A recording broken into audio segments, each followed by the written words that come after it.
الحمد للہ رب العالمین والصلاة والسلام علی رسولہ الکریم وعلی آلہ واصحابہ اجمعین اما بعد۔ برادران گرامی، عزیز دوستوں اور بھائیوں، جنت میں گھر جن خوش نصیبوں کو دیا جائے گا، اس سلسلے کی یہ چوتھی حدیث، چوتھے خوش نصیبوں کا ذکر یہاں کلپ نمبر 5 میں کیا جا رہا ہے، جس میں نبی کریم صلی اللہ علیہ وسلم نے ان خوش نصیبوں کا ذکر فرمایا ہے جنہیں اللہ رب العالمین جنت میں گھر مطلب یعنی گھر کا تصور کہ وہ گھر کس قسم کا ہوگا، اس گھر کی بناوٹ کس کی ہوگی، وہ تفصیلات بڑی حدیث میں آئے ہیں، پھر کبھی ہم اس کو ذکر کریں گے۔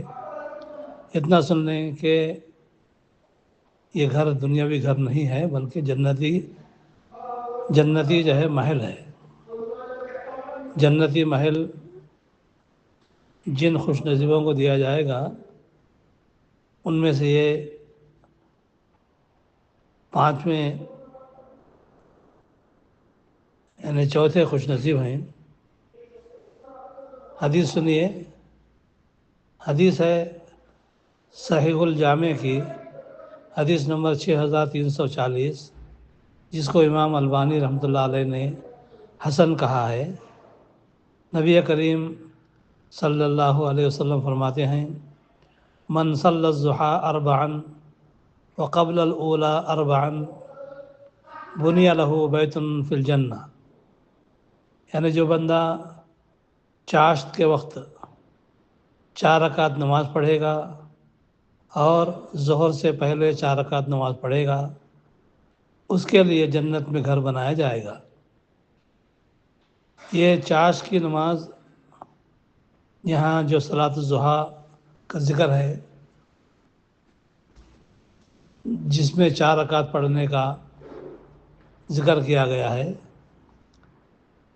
اور ظہر سے پہلے 4 رکعت پڑھنے کا جو ذکر کیا گیا ہے، تو یہ یوں سمجھیے کہ چاشت کا جو وقت ہے وہ فجر کی نماز کے بعد جب سورج طلوع ہوتا ہے، سورج کے طلوع ہونے کے بعد 15 منٹ چھوڑ کر 15 منٹ کے بعد سے یہ وقت شروع ہوتا ہے، یعنی یہ اشراق کا ٹائم ہے۔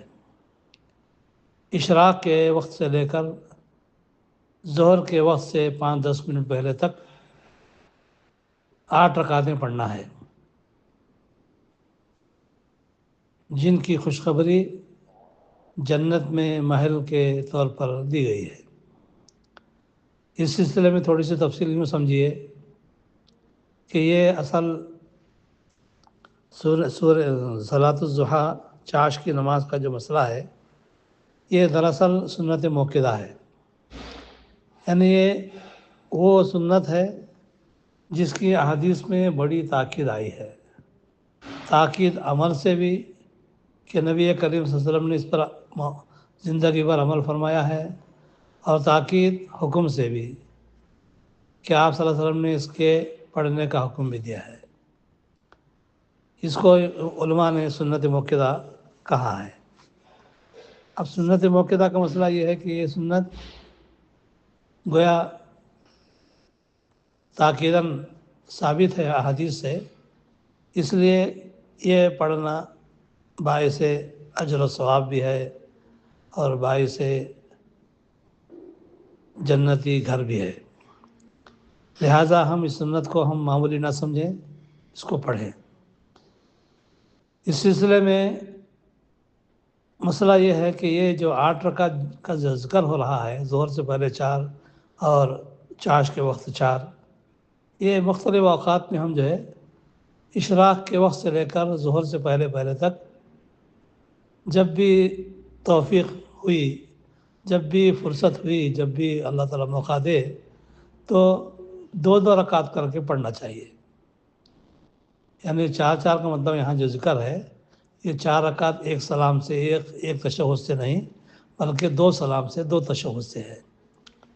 اس لیے ایک حدیث میں آتا ہے صلاۃ اللیل والنہار مثنی مثنی، کہ نفل نمازیں چاہے دن میں ہوں یا رات میں ہوں، 2 سے زیادہ پڑھنا ہو تو ہر 2 رکعت پر تشہد بیٹھیں پھر سلام پھیریں۔ یہ پڑھنے کا طریقہ ہے۔ تو مثلا اگر کوئی بندہ سورج نکلنے کے 15 منٹ کے بعد 2 رکعت پڑھ لیتا ہے تو وہ گویا اس کی وہ اشراق کی نماز بھی ہو گئی اور چاش کی نماز کی وہ گویا ابتدا کر رہا ہے۔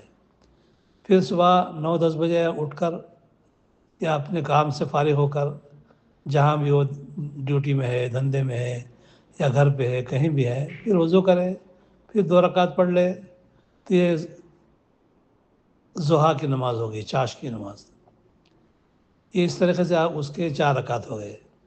پھر ظہر سے پہلے تک جو ہے کیسے بھی کر کے ٹائم نکالے اور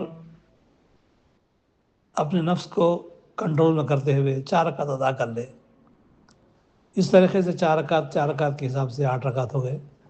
احادیث میں نبی کریم صلی اللہ علیہ وسلم نے ان رکعتوں کو 8 تک پڑھا ہے، یہ ثابت ہے۔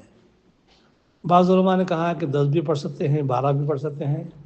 اب ان کے زیادہ پڑھنے کی حد جو ہے مقرر نہیں ہے، جتنے جہاں پڑھ سکتے ہیں، جس کو اللہ جتنی توفیق دے گا وہ پڑھے۔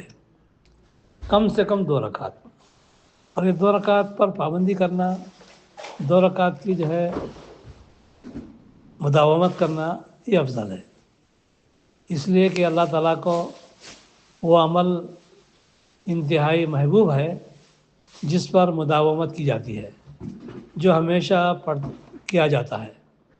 چنانچہ بخاری اور مسلم کی حدیث میں آتا ہے ان احب الاعمال الی اللہ ادومها وان قل، یعنی اللہ تعالیٰ کو سب سے زیادہ محبوب عمل وہ ہے جو پابندی سے کیا جائے، روزانہ کیا جائے، اگرچہ وہ عمل تھوڑے سے تھوڑا ہی کیوں نہ ہو، قلیل سے قلیل ہی کیوں نہ ہو۔ یعنی کم سے کم اگر کوئی بندہ بجائے 8 رکعت کے 4 رکعت یا 8 رکعت کے 2 ہی رکعت پڑھتا ہے اور روزانہ پڑھتا ہے تو یہ بھی اللہ تعالیٰ کو بہت ہی محبوب عمل ہے۔